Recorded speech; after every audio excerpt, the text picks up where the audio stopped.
بسم اللہ الرحمن الرحیم۔ السلام علیکم۔ یہ پارٹ 17 ہے۔ آج ہم آپ کے لیے کتاب لا رہے ہیں نیل محل کی رقاصہ۔ یہ ایک مکمل کتاب ہے۔ آواز تالی ایوان، مصنف ایم راحت۔ یہ کتاب آپ کے لیے بک شیئر پاکستان آڈیو لائبریری کی جانب سے ریکارڈ کی جا رہی ہے۔ دیگر معلومات اور کتابوں کے لیے آپ رابطہ کر سکتے ہیں واٹس ایپ نمبر 0333249573 اور کال نمبر 0300291960 پر محمد اظہر لطیف سے۔ یہ کتاب 496 صفحات پر مشتمل ہے۔ تو آئیے سنتے ہیں پارٹ نمبر 17 صفحہ نمبر 235 سے۔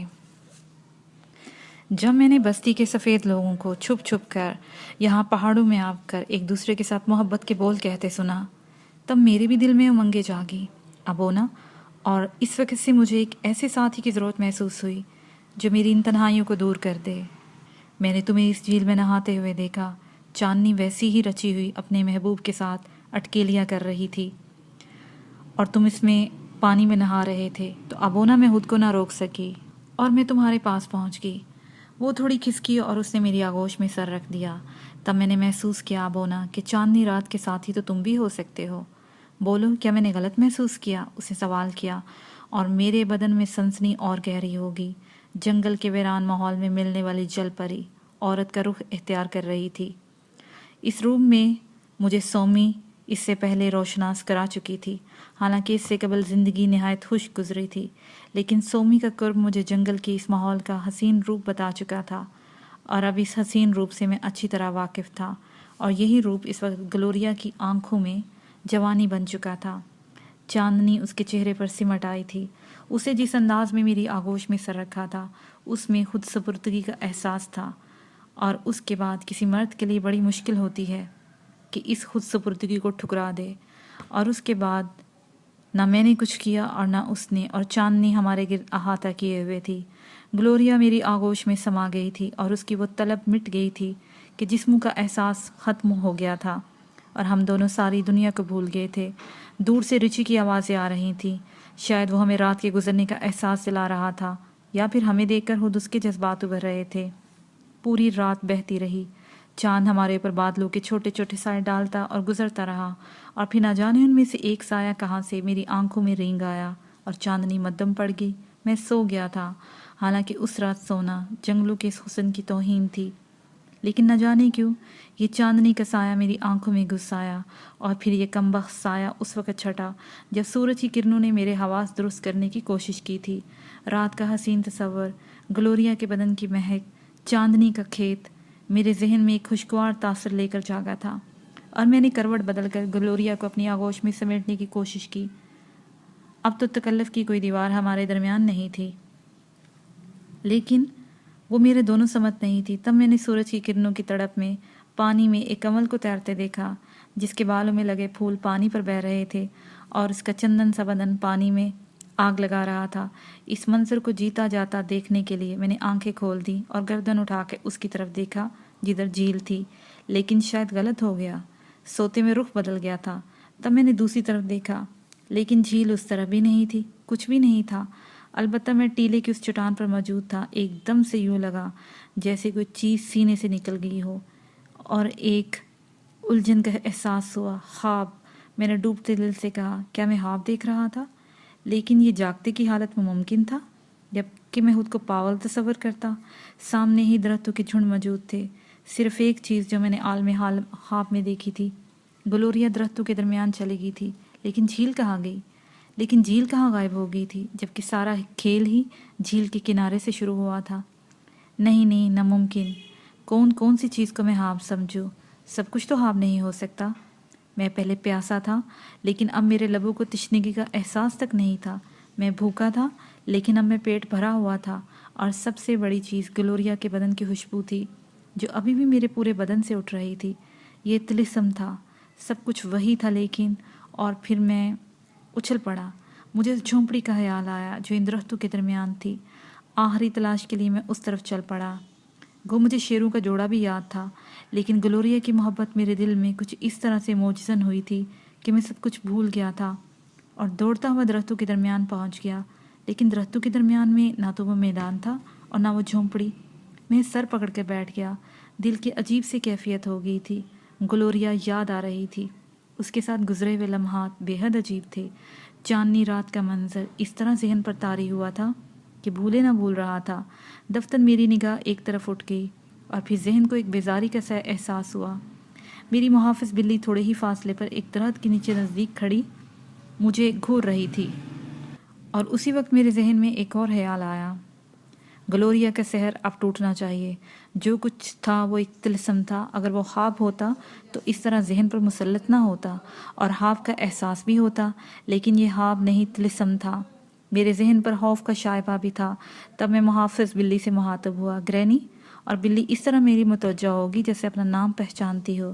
تو میری محافظ ہے، لیکن میں جس طرح سے اس طلسم کا شکار ہوا ہوں، اس کا کوئی توڑ بھی ہے تیرے پاس؟ بلی خاموشی سے میری شکل دیکھتی رہی۔ تب میں نے نفرت بھرے انداز میں ہاتھ مارتے ہوئے کہا، بھاڑ میں جائے جموکا، اور چولہے میں جائے سردار کی نوازشات۔ جموکا نے اپنی خواہشات کی تکمیل کے لیے مجھے استعمال کیا تھا۔ اس نے میری جان بچائی تھی، لیکن میں اس کی کوئی قیمت ادا نہیں کر سکتا، کیونکہ میں خود بے بس ہوں۔ چنانچہ مجھے پورا حق ہے کہ میں اب صرف اپنی جان بچانے کے بارے میں سوچوں۔ وہ سفید پہاڑ اب بھی نظر آ رہے تھے جس کی طرف گلوریا نے اشارہ کیا تھا، حالانکہ اس سے قبل میں نے اس طرف توجہ نہیں دی تھی، لیکن اب میں انہیں دیکھ رہا تھا۔ انہیں دیکھ کر میرے ذہن میں ایک خیال ابھرا، کیوں نہ ان سفید فاموں کی بستی کی طرف جاؤں اور ان سے مل کر کوشش کروں کہ مجھے یہاں سے میرے وطن بھجوا دیں۔ میں نسلاً تو افریقی نہیں ہوں، وہ لوگ مجھے میرے عتاب کا نشانہ کیوں بنائیں گے؟ چھوڑو ان جنگلیوں کی مصیبت کو۔ یہ خیال میرے ذہن میں جم گیا۔ میں نے بلی پر ایک نگاہ ڈالی۔ میں جموکا کے لیے کچھ نہیں کر سکتا، اسے بتا دینا، اور میں وہاں سے چل پڑا۔ بلی نے اس بار میرا تعاقب نہیں کیا تھا، اور پھر میں درختوں کے سلسلے میں کافی دور نکل آیا۔ سفید پہاڑوں کے حالے میں میرا خیال تھا کہ میں زیادہ دور نہیں ہے، لیکن دوپہر تک میں چلتا رہا، اور سفید پہاڑ اتنی ہی دور نظر آتے تھے، یہاں تک کہ میں تھک گیا۔ سورج سر پر تھا اور دھوپ کی تمازت شدید تھی۔ میں کسی سایہ دار درخت کی تلاش میں تھا کہ اچانک 2 دھماکے سنائی دیے، اور میرے کانوں نے صاف پہچان لیا کہ یہ بندوق کی آواز تھی۔ پھر چند قدم کے فاصلے پر مجھے ایک خوبصورت ہرن اچھلتا ہوا نظر آیا۔ بڑا طاقتور ہرن تھا، اسے 2 گولیاں لگنے پر بھی وہ دوڑ رہا تھا، لیکن چند ساتھ کے بعد وہ اچھل کر گر پڑا۔ اس کی قوت جواب دے گئی تھی۔ وہ مجھ سے زیادہ دور نہیں تھا، اور میں نے چاروں طرف نگاہیں دوڑا رہا تھا کہ اس کا شکار کرنے والا کون ہے۔ ویسے میرا ذہن انہی سفید فاموں کی طرف گیا تھا۔ پھر میں نے ایک دبلے پتلے بوڑھے اور ایک لڑکی کو دوڑتے ہوئے دیکھا۔ دونوں کے ہاتھوں میں رائفلیں تھیں اور وہ اسی طرف دوڑ رہے تھے۔ بوڑھا کافی پھرتیلا معلوم ہوتا تھا، نوجوان لڑکی سے زیادہ تیز دوڑ رہا تھا۔ شاید انہوں نے ابھی تک مجھے نہیں دیکھا تھا، ویسے ہرن ان کی نگاہوں میں تھا، اس لیے وہ اسی کی طرف دوڑ رہے تھے۔ پھر جو ہی ان کی نگاہیں مجھ پر پڑی، دونوں ٹھٹک گئے۔ بوڑھا ایک دم رک گیا، لڑکی اس کے نزدیک آ گئی۔ اب دونوں ہرن سے دور کھڑے مجھے دیکھ رہے تھے، شاید وہ میرے بارے میں گفتگو کر رہے تھے۔ پھر بوڑھا آگے بڑھا اور لڑکی اس کے پیچھے جھجکتی آ رہی تھی۔ بوڑھا میرے نزدیک پہنچ گیا، اس کے چہرے پر بچوں کی سی خوشی تھی۔ ٹارزن، اس نے میری طرف انگلی اٹھا کر سوالیہ انداز میں پوچھا، اور مجھے بے انتہا ہنسی آ گئی، لیکن میں سنجیدہ ہی رہا۔ جنگل بوائے، بوڑھا پھر ایک قدم آگے بڑھاتے ہوئے بولا۔ لڑکی بھی گہری نظروں سے مجھے دیکھ رہی تھی۔ سفید رنگ اور بھوری مٹی میں اٹے ہوئے بال، لمبا قد اور بھرا بھرا سا بدن، لباس بوسیدہ تھا لیکن دلکش لگ رہی تھی، خاص طور پر اس کی آنکھیں کافی حسین تھی۔ شکار، بوڑھے نے پھر کہا اور ہرن کی طرف اشارہ کیا، ہم نے کیا ہے اسے اٹھا لیں؟ وہ سہمے ہوئے انداز میں پوچھ رہا تھا جیسے مجھ سے خوف زدہ ہو۔ ویسے میرا حلیہ ایسا ہی تھا، گو رنگین مٹی کے نقوش مٹ چکے تھے اور چہرہ بھی جھیل میں نہانے کی وجہ سے اب ویسا سیاہ نہیں رہا تھا، لیکن بدن پر وہی مختصر سا لباس تھا، اور پھر جسامت جس کی وجہ سے مجھے ٹارزن سمجھا گیا تھا۔ بوڑھا شکار کی جانب ایک ایک قدم بڑھا رہا تھا، کبھی مجھے اور کبھی شکار کو دیکھنے لگتا۔ پھر اس نے غصیلے انداز میں کہا، بولتے کیوں نہیں؟ اٹھا لوں یا یہ تمہاری ملکیت ہے؟ او مسٹر شیل، اتنے درست لہجے میں بات نہ کریں۔ لڑکی نے بوڑھے کا ہاتھ پکڑ لیا۔ اٹھا لیں مسٹر شیل؟ آخر آپ نے شکار کیا ہے، میں نے نرم لہجے میں کہا تو بوڑھا اچھل پڑا۔ شیل حاضر بول پڑا، تم انگلش بول رہے ہو؟ اس نے کلکاری ماری، بدقسمتی سے بول سکتا ہوں، اٹھا لوں، ذبح کر لوں اسے؟ دم توڑ دے گا تب ذبح کرو گے، میں نے کہا، اور بوڑھے نے چھرا نکال کر ہرن پر چھلانگ لگا دی۔ تھوڑی دیر کے بعد اس نے ہرن کی گردن ذبح کر دی تھی۔ لڑکی اب دونوں ہاتھ کندھے اپنے کولے پر رکھے مجھے دیکھ رہی تھی۔ کیا آپ مجھے ٹارزن کہیں گے یا جنگل بوائے کہیں گے؟ خلیے سے آپ وہی لگتے ہیں، لیکن میں بچپن کی حدود سے نکل چکی ہوں۔